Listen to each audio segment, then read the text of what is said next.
I just saw a meme that said I grew up with an amazing dad, and it led me to believe that men were actually good. My dad was a senior in high school when I was born. Present and active since day one. If there were teacher-parent conferences, if there was a play I was in, if it was a dance I was doing, he was there.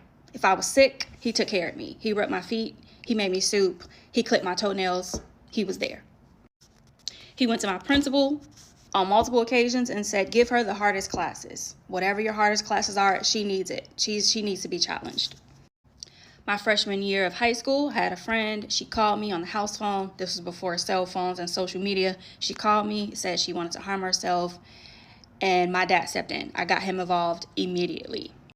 Now, I was born and raised on the south side of Chicago. My dad was born on the west side. He does not play. He's a man's man. So if my friend would have told me where she lived, he would have showed up and showed out and probably got locked up. But she never told me where she lived. However, 20 years later, she would come back to my dad's house and introduce him to her children and say, thank you. I appreciate you. My time, my body, my attention, it's a privilege. My dad taught me that. I shouldn't be giving it away to anybody. He told me when I was like 14, you're a wife. I'm raising you to be a wife. You're not a girlfriend. Even before I knew what the word said about a wife and being favored, my dad taught me that. Flowers for no reason. I would come home, there would be rose petals once I opened the door to enter the house, rose petals on the floor, trailing all the way up to my bedroom. Fast forward to now at my big age, heartbreak, promotion, just because it's Wednesday, flowers for no reason. The man just loves me out loud. He doesn't care who's around. He doesn't care if he looks like a fool. He will serenade me.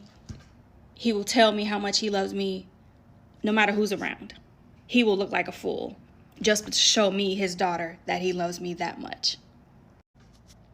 Just a few weeks ago for my surgery, he showed up 5 a.m., sat beside me, held my hand, and prayed with me. So imagine my surprise.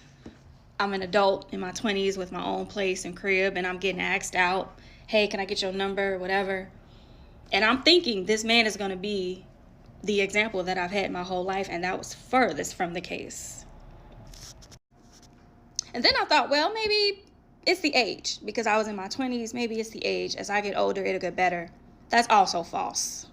That's also false. So to the men like my dad, my brothers, cousins, uncles, and my friends, thank God for you guys. Thank God for the good men.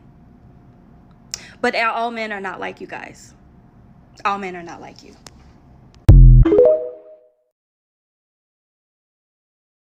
Hello and welcome back to the channel. So this video is going to be a little bit controversial for me because you know how I feel about like pick-me's, and if you see my spiritual videos, you understand the Eve subconscious and the consciousness of women and how we're split into like the Madonna whore complex, and it makes us compete with one another. Whereas men, when they compete, it's almost like a game, and then they shake hands and they're fun, and women will beef with each other for life. So I was really like talking about like that type of consciousness. And I had to think about it like in defense of all the pick-me's, men run the world. And if you grew up in a certain culture or in a certain household where men actually were good people, your brothers, your uncles, your grandfathers would never, which is very rare. So please don't assume you're that type of girl. But let's say you are. Let's say you are. I could understand. Or let's say you have a son, and when you hear women talk about all men are this, all men are that, you look at your son and you're like, bitch, what? So in defense of pick-me's, I can understand how someone who maybe believes they grew up in that environment or really truly has, or maybe a mother who has a lot of sons out in this world, or just someone who's in love with their husband who feels like, girl, no, like you just picking the wrong type of guy. And that's usually what the men say, like, oh, not all men, you're just choosing the wrong type. When you know that this is inherently how they are, they just choose not to do this, or they haven't been groomed into do it. Their minds haven't been corrupted into being trained to treat women a certain way. But yeah, so I just kind of thought about it. Now, obviously the extremists, I think some of those girls aren't even really pick-me's. I feel like there's levels to pick-me's, and I think about like women who are okay being beneath men because they don't even really like men. They're not even really attracted to men, and the men are not even really attracted to them. I think that's the only reason why like marriage and stuff works back in the day, because a man knew he wasn't going to be loyal to his wife, and a wife knew that he wasn't going to be loyal to her, but that wasn't her job to force him to only sleep with her. It was her job to be a wife, to be a mother, to be a housemaker, to run the home. And there's prestige in that. So why would I worry about his concubines? Like, that was a very well understood thing, and some women would even take a lover.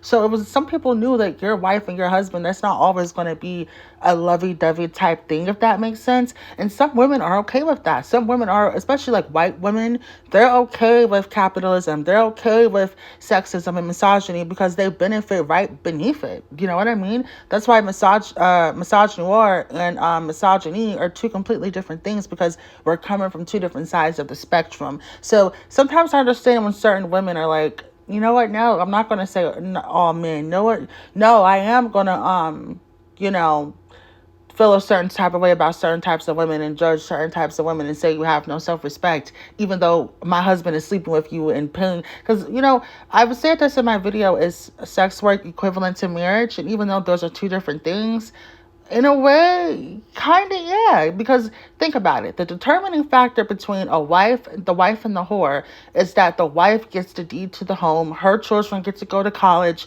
If he dies, all the money, or if they get divorced, she gets half. It's hers, right? That means the only difference is financial compensation, because he don't love you or he wouldn't be lying to you. You know what I mean? Or he wouldn't be bringing you home diseases. You know what I mean? He wouldn't be sleeping with the bartender on vacation. That's not love. So you can't say you're getting that and the whore isn't. So what is it? And they always say, well, he married me and legally he's bound to me. So possession and money and possessions is equivalent to money.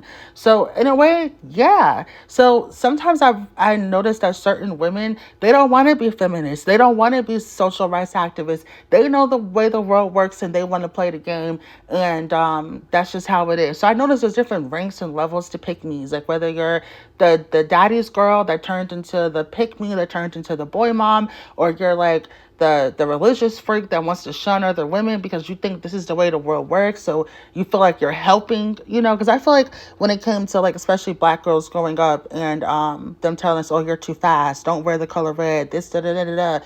Yes, that was them being assholes, but at the same time, they were trying to protect us. They were telling us, don't be this type of woman, be that type of woman. They were trying to, like, warn us in a way, even though we felt like, you know, you're just being weird. Because in other cultures, girls are allowed to wear makeup and dance and be pretty and be feminine. But that's because men are men. And in the black culture, that's not how it is. If you dance and wear makeup at 12 or 16, you're going to get taken advantage of. That's what they thought.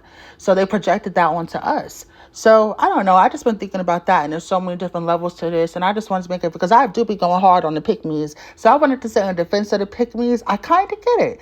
In a world where men run the world, and the men that you happen to be raised by, you believe that they're good people, you would think all the feminists are insane and bitter from past relationships. You would never consider that your brother watches incest porn. You would never consider that your father watches teen porn and the girl look like you. You would never consider, you know, your cousin put a molly at a girl's party and took advantage of her. You would never consider that, even though somebody brother got to be doing it. Somebody cousin and daddy got to be doing it, you know? So, yeah, I just wanted to make this video. If you think it's controversial, I know, but I would love to know y'all's opinions. If you've noticed this phenomenon, or if you're completely unaware of it, I would be interested either way. So leave a comment below. Thank you and have a beautiful day.